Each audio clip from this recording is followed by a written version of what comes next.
লাগে, কেউ বা কথা কয় না বুঝে, কেউ বা ভাবে, কেউ বা দেখে, কেউ বা কারো লক্ষ্য রাখে। কথার পিঠে কথার চালে সম্পর্কের ইতি টানে, ভালোবাসা পাল উড়িয়ে মিলিয়ে যায় এক বাঁধনে।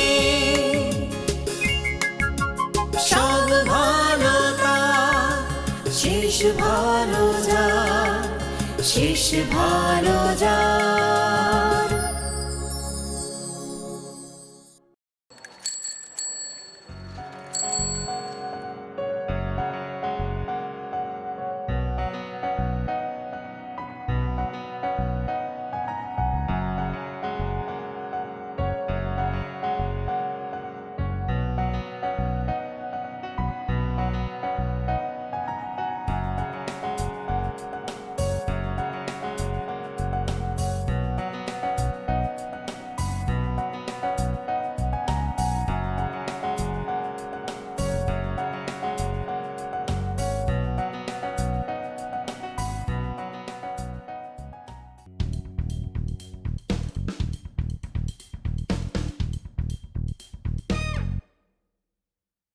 কালাম, কালাম,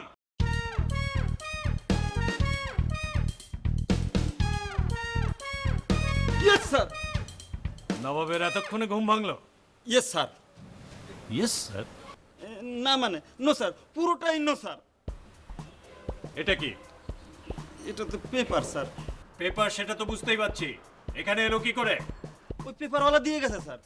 পেপারওয়ালা দিয়ে গেছে সেটা তো আমিও জানি, কিন্তু এখানে কি করে এলো? তুমি নিশ্চয়ই এখানে বসে বসে ঘুমাচ্ছিলে, আর সেই জন্য পেপারওয়ালা ছুড়ে দিয়ে গেছে। না স্যার, আমি তো বসে বসে কখনো ঘুমাই না স্যার। তাহলে গরিব মানুষ স্যার, এই শুয়ে বসে ঘুমানোর অভ্যাস থাকলে চলবে বলেন? তবে স্যার এই সুযোগ পাইলে একটু দাঁড়াই দাঁড়াই ঘুমাইনি, একেবারে বসি না স্যার। কত বড় সাহস! আমার মুখের সামনে বলছে যে আমি বসে ঘুমাই না, দাঁড়িয়ে দাঁড়িয়ে ঘুমাই। দাঁড়াও, আজকে তোমার মাথা না ভেঙে আমি ছাড়ছি না। আমার লাঠি কোথায়? লাঠি?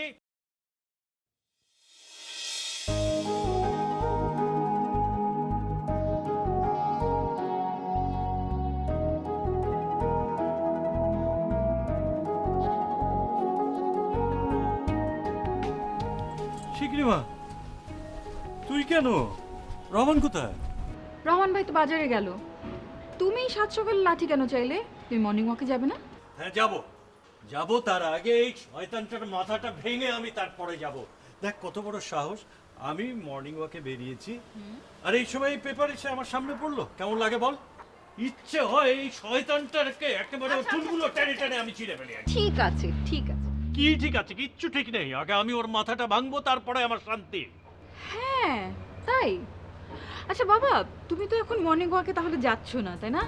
মা জিজ্ঞেস করছিল। তাহলে আমি মাকে গিয়ে বলি যে বাবা তো এখন যাচ্ছে না, পরে যাবে। এই এই এই এই শোন, তোকে কে বলেছে আমি যাব না? আমি যাবো তো, মর্নিং ওয়াকে যাবো। না, আমি তো সেটাই বলছিলাম, তুমি এখন একটু পরে যাবে আর কি।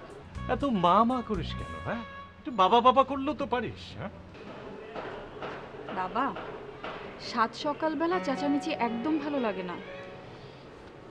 I'm sorry, really sorry.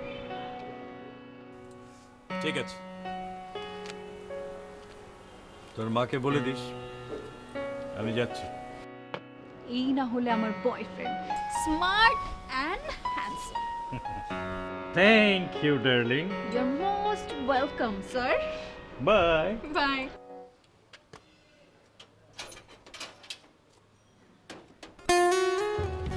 উনি হলেন আমার বাবা, সৈয়দ আব্দুল করিম। রিটায়ারমেন্টে আছেন, তবে রিটায়ারমেন্টে যাওয়ার পর থেকে আমার বাবার মেজাজটা যেন একটু বেশি পরিমাণে দায়িত্বের মধ্যে চলে এসছে। দেখলেনই তো কেমন মেজাজি মানুষ। পান থেকে চুন একটু খসলে কারো রেহাই নেই।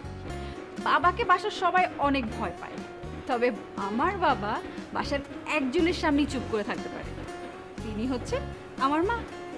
বিলকিস আমার চাটা দিয়ে যা। বুঝতে পারলেন কার গলা? পারলেন না? আবার মা, চলুন পরিচয় করিয়ে দিই আপনাদের সাথে।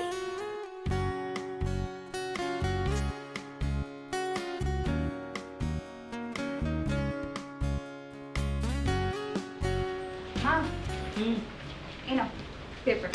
Thank you. কিরে তোর বাবা বেরিয়ে গেছে নাকি? হ্যাঁ, সেই কখন? কিন্তু মনে হয় একটু আগে ওর একটা সাউট শুনলাম। তুই না তো, চুমকি, ওই একটু আর কি। আজকাল খুব বাবার পক্ষ নেওয়া হচ্ছে না? এই তোর আজকে ক্লাস নেই? আছে, একটু দেরিতে। তুই আজকাল ক্লাস ফাঁকি দিচ্ছিস না তো? মা, সবাইকে ফাঁকি দেওয়া সম্ভব, কিন্তু তোমার চোখ ফাঁকি দেওয়া একদম সহজ না। দেখ আমি কিন্তু এমনিতে খুব ফুলে গেছি, আর আমাকে ফুলাতে হবে না। আমার লক্ষ্মী মা। আচ্ছা মা, তুমি বলো তো, তোমার মেয়ে এখন পর্যন্ত কোনো পরীক্ষায় টপ ছাড়া কিছু হয়েছে? এবার মনে হচ্ছে যে নিজের ঢোল নিজে পেটানো হচ্ছে। এ বাবা, এত গাল ফুলে গেল দেখি। একটু আদর করে দে, আদর করে দে। মা, তুমি জানো না আমার পড়তে অনেক ভালো লাগে, আর আমি যেটা হতে চাই সেটার জন্য অনেক পড়তে হবে, কারণ বিসিএস এ চান্স পাওয়া তো সহজ ব্যাপার না। ইস, আমার দেরি হয়ে যাচ্ছে রে। আমি এখন বেরোই। হ্যাঁ, আমার আবার মিটিং আছে ম্যানেজিং কমিটির। এই বিলকিস, বিলকিস। জি আম্মা। রহমান কি বাজার থেকে ফিরেছে? জি আম্মা, উনি এসেছেন মাত্র। মুনি মানে? মুনিটা আবার কে? মানে ও মনে হয় রহমান ভাইয়ের কথা বলছে, তাই না রে? হ্যাঁ। রহমান আবার এ বাড়িতে উনি হলো কবে থেকে? আসলে আম্মা, উনি তো আমার চেয়ে বয়সে বড়, আর বড়দের তো সম্মান করে কথা বলতে হয়, তাই না পা? কি হয়েছে তোর? হ্যাঁ, আসলে ওই আমি ওকে শহর পাঠ পড়াচ্ছিলাম, তো ওই পাঠটা মনে একটু বেশি পরিমাণের হয়ে গেছে, তাই এরকম করছে। তুই যা। আরেকটা কথা আম্মা, দুপুরবেলা বাজার থেকে ইলিশ মাছ এনেছে, গোস্ত এনেছে, কোনটা রান্না করব, নাকি দুটোই পাক করব? বিলকিস, তুই কি এই বাসায় আজকে নতুন এসেছিস? হ্যাঁ, এসব কথা কি বলছিস? আর মাকেও বা এসব কথা কেন বলছিস? যা তো তুই পাক হয়ে যা, আমি আসছি। মা, তোমার না মিটিং আছে, তুমি যাও, দেরি হয়ে যাচ্ছে তো। হ্যাঁ হ্যাঁ, যাচ্ছি যাচ্ছি। ও শোন, আবির ঘুম থেকে উঠলে একটু দেখিস কেমন?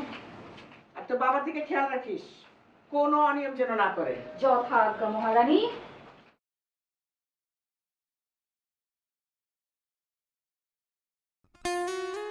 উনি হলেন আমার মা, রেহানা বেগম, উইমেন্স কলেজের প্রিন্সিপাল।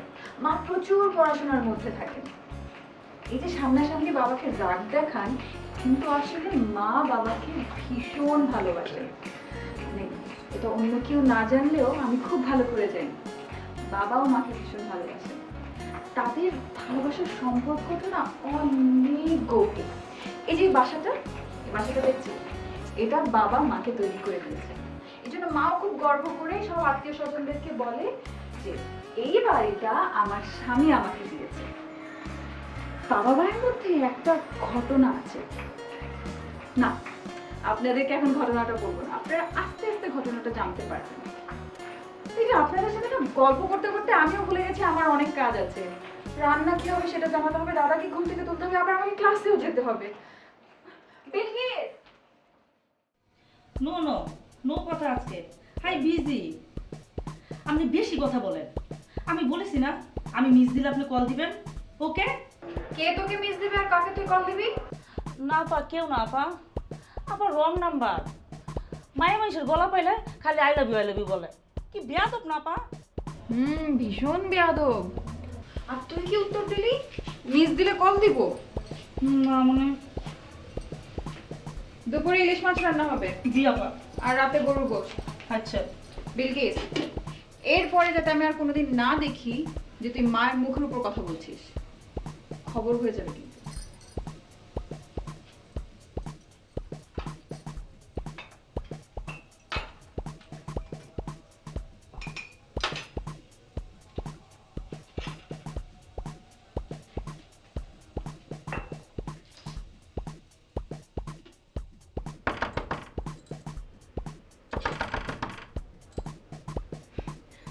আমার দাদার রুম।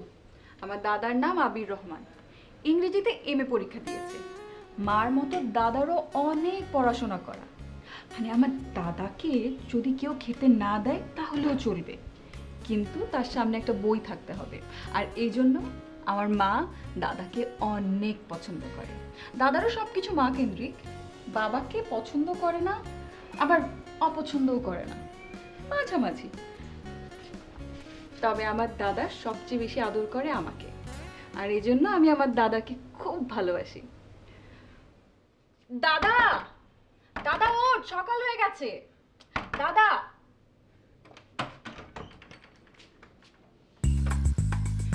দাদা,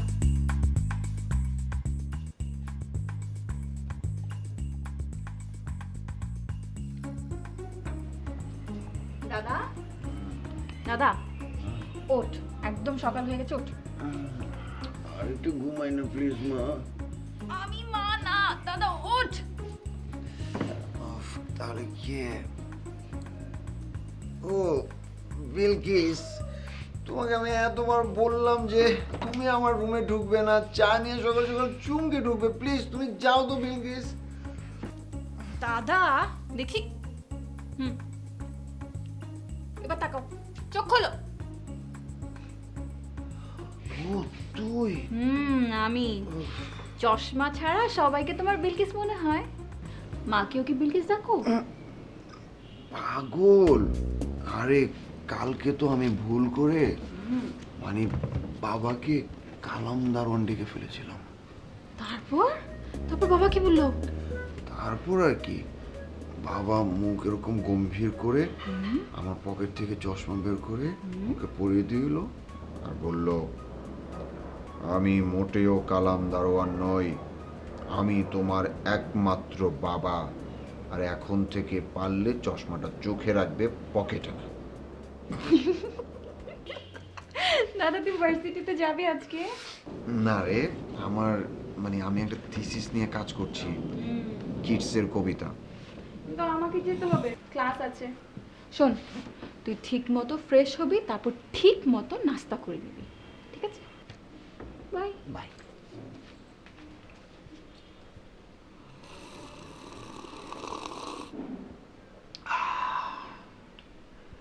আলো অন্ধকারে যায়, মাথার ভেতর স্বপ্ন নয়, কোনো এক বোধ কাজ করে। আমি তারে পারি না এড়াতে, সে আমার হাতে রাখে হাত, সব কাজ তুচ্ছ মনে পড়ে।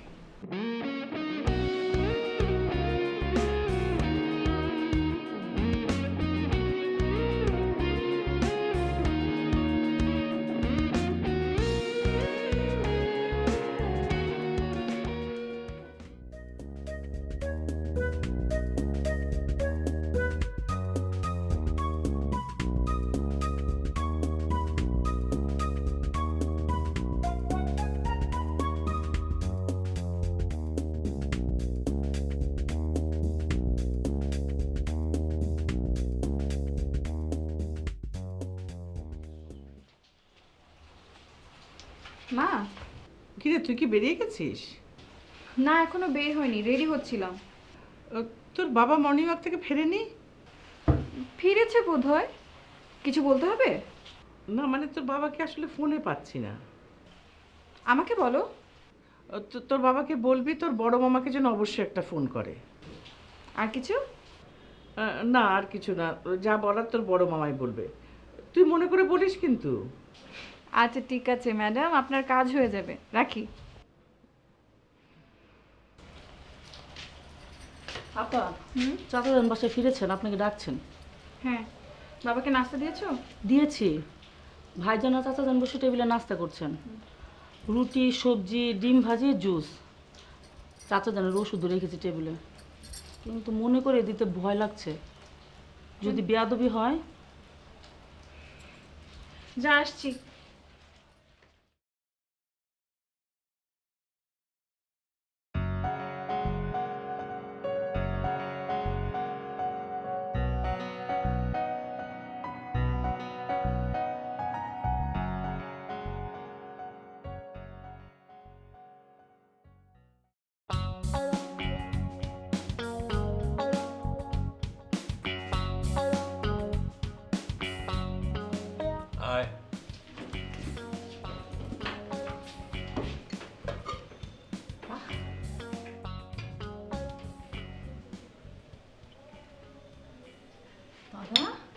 রাখ এগুলি দেখি সর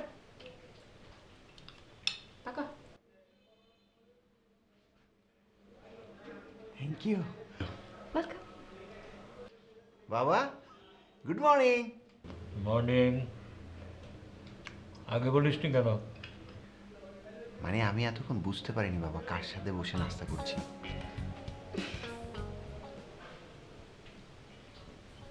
বুঝলি, আমাদের 14 গোষ্ঠীতে কারো চোখে এরকম প্রবলেম নেই, বুঝলি? কিন্তু কোথা থেকে আবির যে এটা পেল, তোর বড় মামার চোখে অবশ্য একটু সমস্যা আছে। আমার মনে হয় ও ওইখান থেকে এটা পেয়েছে। বাবা মা ফোন করেছিল, বলেছিল বড় মামার একটা খবর নিতে। তাই নাকি? না বাবা তুমি বসো, নাস্তা করে তারপর যাও। না না না না, আমি বড় কল করে আসি, নাহলে তোর মা মাইন্ড করতে পারে।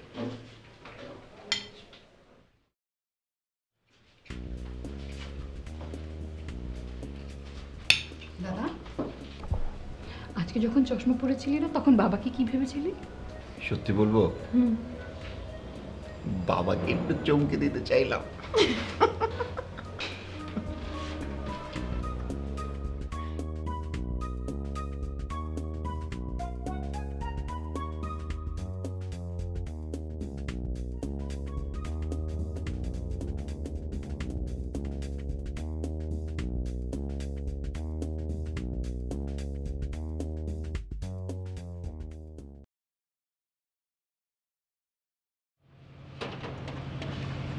এই হলো আমার বাড়ি আর এই হলো আমার পরিবার, আর এই পরিবারের একমাত্র মেয়ে আমি চুমকি, আপনাদের চুমকি।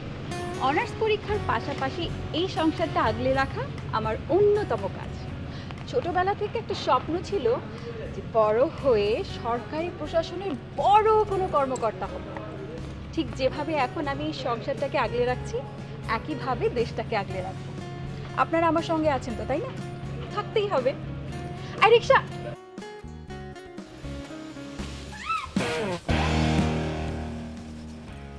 প্রবলেম কি আপনার? এইখানে দাঁড়ান। সমস্যা কি আপনার? হ্যাঁ মানে চোখটা কি বাসায় রেখে এসেছেন, গাড়িটা চালাচ্ছেন ওভাবে, রাস্তা দেখে চালাতে পারেন না? আর রাস্তাটা কি নিজে কিনে এনেছেন? মানে লাইসেন্স আছে আপনার নাকি সেটাও নেই? রাস্তা তো আমি কিনে নিই, মনে হচ্ছে আপনি রাস্তা কিনে ফেলেছেন।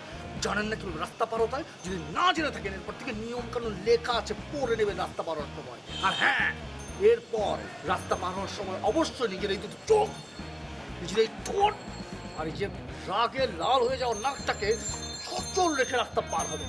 What do you mean by রাগে লাল হয়ে যাওয়া নাক?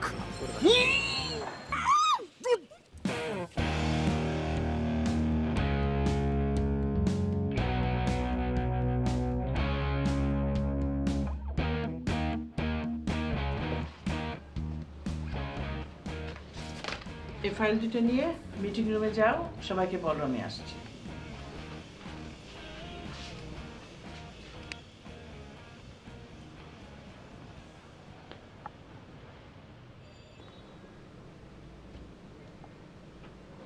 হ্যালো আপা, আমাদের দুই বাড়ির সম্পর্ক কি কোনোদিনই ভালো হবে না? কেন ভাবি, কি হয়েছে? আজকে কি করিমের সাথে এমদাদের দেখা হয়েছে? সেটা হলে তো ভালো হতো, তাও ভাবতাম সব কিছু স্বাভাবিক চলছে। আজ তো আপনাদের চুমকি আর আমাদের রাহাত আমাদের বাড়ির সামনে রাস্তায় দাঁড়িয়ে ঝগড়াঝাটি করে দুজনে দুদিকে রওনা দিল। চুমকি ঝগড়া করেছে? সকালবেলা জনৈক ব্যক্তি আমাকে বলেছিলেন যে আজকে তার রিসার্চ পেপার তৈরি করতে হবে, কিন্তু তা না করে তিনি নাট্যচর্চায় রত হলেন।